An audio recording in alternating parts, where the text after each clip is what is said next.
Bueno, estamos acá realizando el trabajo de la entrevista.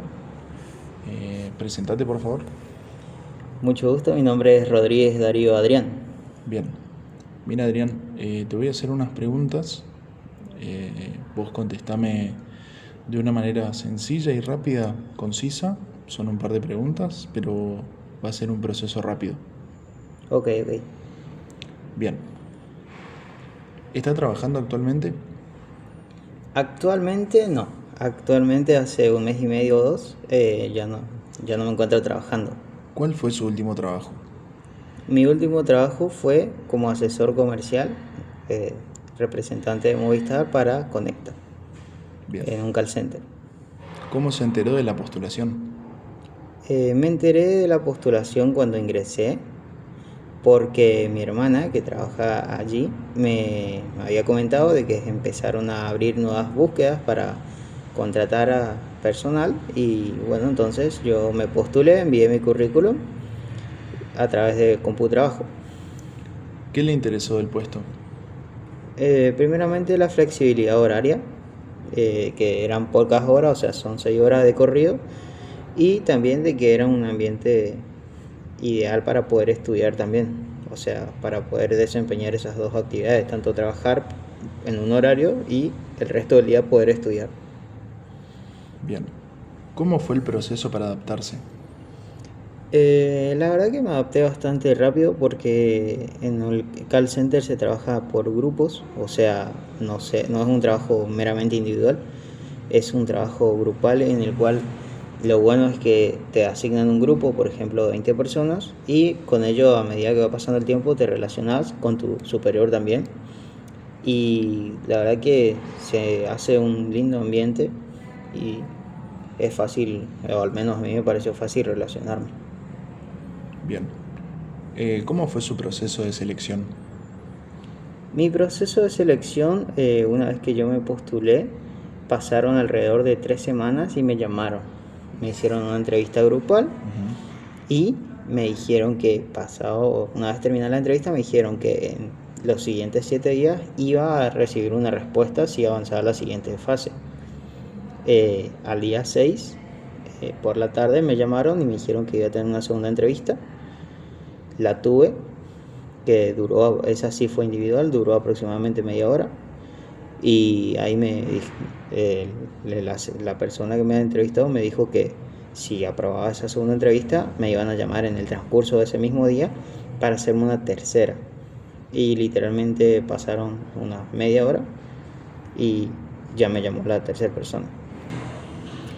Y bueno, después de ahí sí, la tercera persona me hizo una pregunta un poco más técnicas y bueno, me dijo que había aprobado y que iba a recibir, si pasaba esa tercera entrevista, iba a recibir un correo donde podía ir a hacerme estudios médicos, preocupacionales y psicológicos. Bien. ¿Qué tipo de perfil le solicitaban para el puesto? Pedían en ese caso, en esa oportunidad, perdón, perfiles de lo que sería con conocimiento en ventas. Yo estaba trabajando en ventas en una empresa de químicos, entonces tenía esa capacidad de relacionarme con las personas y bueno, supongo que por eso también influyó en que yo haya quedado seleccionado. Bien. A la hora de empezar a trabajar, ¿cómo era el ambiente? Eh, Primeramente éramos todos nerviosos y medio tímidos, éramos 20 personas que ingresamos. De esos 20 nos asignaron todos en un solo grupo, o sea, no es que nos fueron dividiendo, bueno, 5 van para un grupo ya formado, otros 5 otro grupo. Directamente fuimos los 20, armamos un grupo nuevo con esos 20 directamente y bueno, nos, nos tocó aprender todos juntos desde cero y bueno, básicamente desarrollarnos todo sin saber o sin tener relación con alguien que ya sepa cómo es el ambiente. Empezamos de cero en todo sentido. Bien. ¿Trabajar bajo presión afectó su rendimiento? Bueno, en mi caso, por ejemplo, no. Primeramente no me afectó porque yo siempre decía que trabajaba mejor bajo presión. Y bueno, yo entonces me desenvolvía mejor si era un poco bajo presión, la verdad que no me sentía tan presionado, pero sí tuve compañeras y compañeros que no se sintieron bien cuando los empezaron a presionar el primer mes y medio, y algunos dejaron justamente por culpa de esa presión, de que no se adaptaban, presión tanto de las personas que atendían como del superior, entonces no pudieron resistir eso y se dieron cuenta que ese trabajo no era para ellos y lo dejaron. Pero en cambio yo en mi parte no, la verdad que ya venía acostumbrado a trabajar en un trabajo similar bajo presión. Y bueno, eso la verdad que a mí no me afectó, pero sí tuve compañeros que sí. En las tareas que realizaban dentro del lugar, ¿eran individuales o grupales?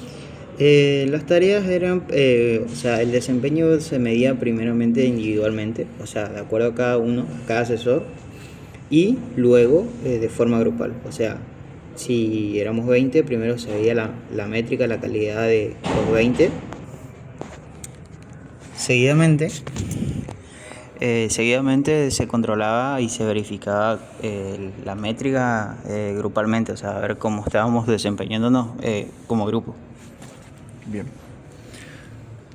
Y a la hora de realizar las tareas, ¿surgía alguna problemática? Sí, muchas veces no entendíamos muy bien qué hacer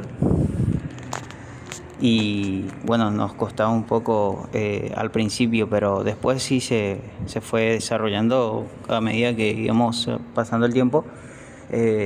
Algunas personas que ya trabajaban ahí hace bastante tiempo nos enseñaban y nos ayudaban, nos acompañaban para que no sea tan difícil. ¿Cómo resolvían esas problemáticas? Primeramente teníamos como un manual donde nos enseñaban las distintas problemáticas que podía presentarse. En caso que la problemática en cuestión no esté en ese manual, podíamos preguntarle a un compañero que tal vez ya haya pasado por esa situación, y en caso que no, ahí acudíamos al superior o a nuestro líder, le decíamos, que nos ayudaba, obviamente, que tenía más experiencia. Entonces teníamos distintos tipos de formas de, ¿cómo decirlo?, de resolver una problemática o una situación. Bien. ¿Y la organización cómo los capacitaba entonces?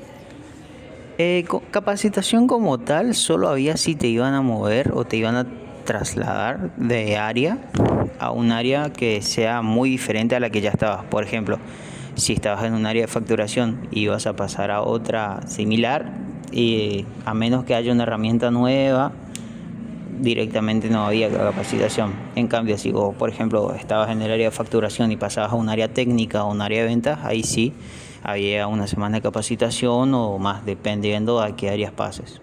Pero si no te movían de un área muy diferente a otra, no había capacitación. Bien. Ahora, hablando un poco del tema del liderazgo, ¿qué se espera del liderazgo o del líder del grupo? Y bueno, en lo que sería en mi experiencia, nosotros siempre veíamos o teníamos la figura de que si algo se nos escapaba, no podíamos resolverlo, el líder siempre tenía una solución, o esa era la percepción que teníamos nosotros, de que no importa el problema, ya sea un problema o ya sea una petición. Por ejemplo, si teníamos que pedir algún permiso para un examen, faltar por enfermedad de un tercero o cualquier tipo de circunstancia, siempre teníamos la idea de que el líder era la persona que podía solucionarnos o podíamos hablar sin problemas, con confianza de que nos iba a dar alguna alternativa. Bien, si este líder te corrige algún error, ¿cómo te lo tomarías? Y primeramente, siempre que nos corregía un error, nos mostraba en su computadora justamente el error. O sea, nunca él vino y nos decía, chicos, esto hicieron mal y no había pruebas. Siempre que él remarcaba algún error o te decía, mira, sucedió esto que no tiene que volver a pasar, o no, o lo ideal sería evitarlo para generar un problema mayor, siempre nos lo mostraba con pruebas para que nosotros veamos de que eh, eso estaba mal o estaba impactando mal en el grupo, y de que no, obviamente no nos podamos excusar diciendo no, yo no lo hice, no, yo no fui, sino que si él te lo tenía que decir, te decía, mira, yo sé que fuiste vos porque justamente tengo aquí la prueba de que hiciste esto mal. Pero primeramente te lo decía una vez, luego 2 veces, luego 3 veces. A la tercera vez él ya te llamaba la atención en el sentido de que te podía poner una sanción o un apercibimiento, porque ya es un error, más que error sería una acción reiterada que está fallando. Y por último, ¿cómo los mantenían motivados en tu puesto laboral?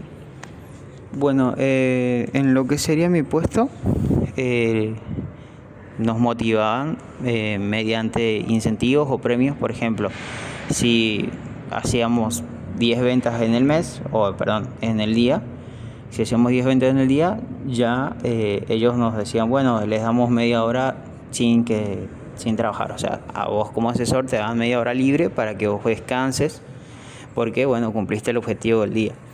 O algunas veces te daba un voucher de desayuno que vos lo podías canjear por ejemplo, no sé, 2 facturas y una gaseosa, un ejemplo, ¿no?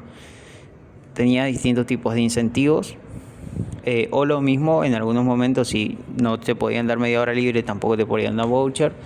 Lo que hacían era darte a elegir tu horario de break. Por ejemplo, si vos querías salir más tarde, podías hacerlo. Si querías salir más temprano también, te lo daban para que vos puedas, bueno, justamente sentirte, ¿cómo decirlo?, valorado en tu trabajo y de que estabas haciendo bien, y que eso no pasaba por alto, sino que tus 10 ventas o tu buena atención al cliente impactaba positivo en el grupo y veías una recompensa. Veías que tu trabajo era valorado y que no era simplemente un número más en la empresa. Bueno, perdón Adrián, me quedó una más. ¿Tenían alguna forma de verificar o chequear o analizar cómo uno se sentía en el trabajo, cómo uno estaba anímicamente? Sí, teníamos evaluaciones periódicas, usualmente cada 4 meses. Nos hacían una evaluación anónima, obviamente, o al menos así decía la lista. Era una evaluación anónima donde primeramente nos preguntaban en qué nos movíamos, en qué medio de transporte nos manejábamos para llegar al trabajo. Luego nos preguntaban también, por ejemplo, cómo te sentías en tu área de trabajo, o sea, en tu puesto, si te sentías valorado o no, si tenías buena comunicación con tu líder, con tus compañeros o no. Y también te preguntaban, ya para finalizar, al último, te preguntaban del 1 al 10 calificar el trato recibido por tu líder. Y obviamente esto era anónimo, entonces uno podía expresarse sin problemas si se sentía valorado, si se sentía motivado. También lo que sería, por ejemplo, si vos notabas que tu líder tenía algún cierto tipo de favoritismo o algún tipo de inclinación hacia un asesor en especial y que a vos te dejaba de lado, también lo podías poner allí. Por ejemplo, noto que no hay imparcialidad, que no hay meritocracia, que es más que nada que depende de la relación que tengas con el líder, te lleva mejor o peor y sin importar tus números. Y bueno, todas esas cosas podías expresarte en el chequeo, en el formulario, en la encuesta, que era anónima. Y eso sería muchas veces para llamar la atención a los líderes también, para que no quede simplemente como una relación y más. Bueno, con eso terminaríamos entonces. Muchas gracias, Adrián.